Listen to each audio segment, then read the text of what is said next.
We got Jimmie Rivera back here on the program. He's got his rematch coming up here against Pedro Munhoz at UFC 258 on February 13th. Jimmy, how's it going, man? It's going well. You? Doing well, but I didn't just go to 7-Eleven. First off, what were you doing in there? And second off, what's the story about $1 million winner you were telling me about off camera? We were getting gas. I stopped to get some, I guess you could say, snacks. And the lady in front of me was getting some tickets for the Powerball. I'm like, I might as well get some. My wife plays it all the time. And as we were talking, like, the guy was like, is this a 7-Eleven? And someone hit for $1 million. So I guess someone hit for $1 million there. And I was like, well, and the lady's like, maybe it's your lucky day. I'm like, maybe. I'm like, I don't know. I just do it. My wife does all the time. Like, fuck, I'll buy 2 tickets for her. I think that's a good sign, though, heading into the fight. I mean, what are the odds of you going to a place that had $1 million winner, right? Well, yeah, I know, but yeah, I guess. I don't know. I have a little superstitious. I don't, like, when we're in Vegas, I don't gamble for the fight. I'm like, I just want to focus everything on the fight. But if we hit, we hit. I guess that superstition is kind of gone. I could tell. I could definitely tell just from that response. That's all good. This has been a fight that's been talked about for a while. Correct me if I'm wrong. This is the third time this fight's been rebooked, right? Like over the last month. Like what's happened there? How come this fight's been moved around so much? I know the first time we were trying to fight, I think it was December or November, but he was just coming off a fight and needed a little bit more time. And then I had some personal issues, so we got pushed back a little bit more. And then that's pretty much it in a nutshell. Gotcha. So okay. The fight got pushed back 2 times, and now we're fighting February 13th. Third time is the charm, and you don't have to go to Fight Island. Was that a bit of a relief? Because I know some fighters, they don't like all that travel time. Yeah, it was a relief. I mean, I've done the Fight Island thing. It really isn't that bad if I'm leaving from New Jersey, but unfortunately, you have to fly to Vegas to leave from Vegas. So you literally fly almost an extra 20 hours, so it's a little rough. There you go. Let's talk about that last fight over Cody Stamann. A pretty dominant win there. You must have been happy with your performance, even though I know you would have liked the finish. Yeah, I was super happy. I wish I did. I guess I wish I engaged a little bit more, but he was very defensive, like especially going in that second round. And it was nice though, even though it lasts like a 5-day notice to get the call and take it and go fight. Yeah, no, it worked out well. And of course, that put you back in the driver's seat in terms of the bantamweight division. Now, that fight was in July, and here we are talking about a fight in February. Was this the plan to take this much time off, or were you trying to get in there a little bit sooner? No, everybody was kind of tied up, so it's just what happened. And then I was hoping to get in November or December, and it just kept getting pushed back. And I wasn't going to fight it because there was no one really else available to kind of fight up. And then with all the fights that happened, all the rankings, all the changed, I mean, it kind of opened up a little bit more. But it's interesting. It's interesting to see the fights kind of play out and see where everybody kind of lands, especially with the past month where you had, Frankie fought Pedro. That was way back. But you had Marlon fought, and then who was the other big fight? I can't think off the top of my head. Well, Marlon also fought Sandhagen and lost as well. Like Marlon's lost 2 in a row now. I don't know what's going on with him, but I don't know. And Aldo fighting Sandhagen, Rivera, which was. Aldo. Sorry. I thought you said Aljo. Yeah, Aldo beating Chito Vera, and then there you go. So it's been interesting to see how things have changed. I mean, we always talk about it and people bring it up. I mean, I think in the top 10, you got a lot of people that could be a title contender, or be the next champ. So it should be interesting. And then finally they had the match, I think March 17th or March 6th or something like that for Aljo versus Jan. So I'm looking forward to watching that. And you got TJ Dillashaw coming back, right? So it's kind of interesting timing to have a fight right now in the bantamweight division because things are kind of wide open right now in terms of what could happen, right? Yeah, I mean, he's coming back. You have Cruz who's fighting soon too, right? Isn't Cruz fighting? Yeah, Cruz is fighting Casey Kenny. When is it? Is it February or March? It is March 6th. It's on that mega card, 6th. The 3 title fights. Yeah, so I mean, you got a lot of guys coming back. I don't know how TJ is going to be. And Cruz, it should be interesting to see what happens with them, how they perform. Do you think Dillashaw should get an automatic title shot when he comes back, or do you think because of the PED, getting busted, he should have to take another fight? I think one fight at least. You know what I mean? It depends on the performance. I think when it comes down to it, it's not really, in a way, who you fight. It's the performance you give. No, I agree with that. Where do you think Pedro's improved since your first fight back in 2015? He's had a bunch of wins. He's had some losses as well. Where do you feel like he's improved since you guys first fought? I feel like experience-wise, his experience, and now he's more of a seasoned fighter. He's been fighting a lot longer, and I think that's one of the big areas he improved. A lot of people felt like he beat Frankie Edgar. Did you? I'm assuming you watched that fight. If you did, do you feel like he should have got the win in that one?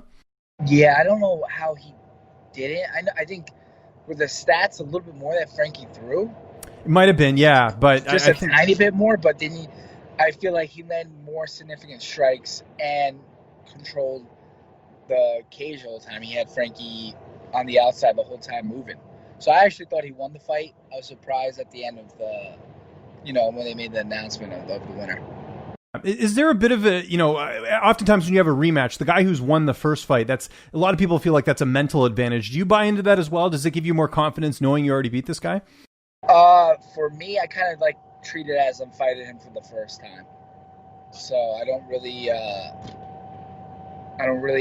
think about that fight we had and just focus on this the first time. I go back and watch film and stuff like that and watch film of his fights, but it's not like I feel like I don't incorporate it as a mental edge. I want to pretend like it's a fresh guy. I got to beat him. Of course, a lot of your teammates have got fights coming up. You got Trezano, you've got Julio Arce. I think Burgos. I don't know what's going on with that fight with Hakeem. Well, I know Hakeem's out, so obviously. But my point is, a lot of you guys are getting ready for opportunities here, so the vibe in the gym must be pretty good. Yeah, we're all fighting back-to-back weekends. We have the 6th, and me and Julio on the 6th, me on the 13th. We got Trezano on the 20th, so we're all back-to-back, which is nice.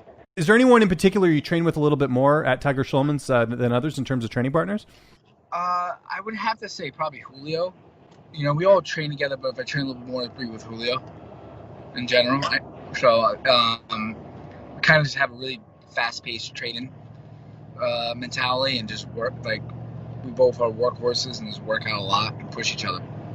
And by the looks of it, you haven't fallen trap to the quarantine hair that Burgos has and Trezano. Trezano, I didn't even recognize him. He's got the mullet and everything. You haven't been pressured into doing that either? No, I do need a haircut right now. I have got a couple haircuts during this quarantine. I'm thankful that my barber is a friend of mine, and he'll just come to my house and give me a cut. So that's always a nice thing. I'm going to get a haircut, so I'm not going crazy short. I'm going to kind of keep the comb over, but I've been deciding whether I want to shorten the beard or keep it longer. It's been a hard decision to make. So I'm really once the spring comes and that warm weather, I get rid of it right away. It's just you don't want a beard during that time. But right now, I'm I don't know. And then my first experience was a beard straightener, and I'm not going to lie, I'm pretty impressed. There you go. So, yeah, it's not bad. I never thought I would ever have to use one, but it's so long and it curls up, and I don't have that natural straight hair like most people do, facial hair. So I started using it, and I'm really enjoying it right now. Good stuff. I can tell how detailed it is. Yeah. You should do a review for them. I'm sure they'd appreciate it. Maybe get a discount next time or something. Or get some free straighteners or something. Exactly. Like yeah. So you got it all made. Who's going to be in your corner for this fight? My teammate Lewis, my uncle, and my boxing coach Ray. Nice. How's this fight playing out this time? Are we going to see a finish, or do you think it'll be a close fight like last time? I don't know if I'll see it as close to the fight, and as much as I would love to finish it. It all depends. Pedro Munhoz is a tough dude, and he, last time we fought, I remember, him having to go to the hospital. He had a broken orbital, and he was swelled up. The guy could keep coming and take a beating. So I don't like my humbleness. I don't know what's gonna happen, but I just think it's gonna be a great fight because we're gonna beat the shit out of each other. Back to your fight, really big fight here against Munhoz, especially in terms of the rankings. Does a win sort of put you in that contender spot again, do you feel, just with, how highly ranked both of you are in the division? Yeah, a win kind of in the performance kind of puts me anywhere, and it just helps me get closer to the belt. So I think a win obviously, helps me, gets me closer. From there, I can kind of pick maybe one more fight, or two more the most, and get a title shot. It all depends, all the moving parts, and who wins, who loses, and stuff like that. What's next for them? There's so many top guys. They say 155 is stacked, but you look at 135, you got a lot of stack there, and there's so many good people. Who do you think Dillashaw will end up fighting? Like they're talking about maybe doing him and Aldo. Do you see sort of or maybe Rob Font? I don't know. Are there any matchups you think would make sense for Dillashaw in his return? I would love to see him and Aldo, or him and Font, or him and me. I don't know. It's kind of a toss-up. I don't care. You know what I mean? Anybody. Would I like that fight? I would love it. But obviously, he wants to fight. Once he get done with suspension in February, so March, he's probably looking to fight right away in March. So, I don't know. I mean, probably either Aldo or Font. Yeah, I agree. I think that sort of makes sense. Okay, before we go, what's Downtime looking like right now? You getting in any Netflix or video games, anything like that? What are you doing when you're not training? So I guess we'll go into Netflix. We're watching The Good Place, my wife and I, and it's very interesting about people that pass away and they go to supposedly heaven. It's just a funny, like, little, would you call it rom-com? No, it's a sitcom. It's like a little sitcom. It's funny. It's interesting, and it's got some very like funny parts and stuff like that. So we've been watching it. I think the best thing is that it's like a 20-minute episode. It's kind of like a different storyline. Cool. Sounds good, man. Well, we're looking forward to this fight, February 13th, UFC 258. Anyone you want to thank, any sponsors, any social media? I'll give you the last word. Sure. I thank my wife for driving right now while I'm doing this interview. We're just coming from dinner.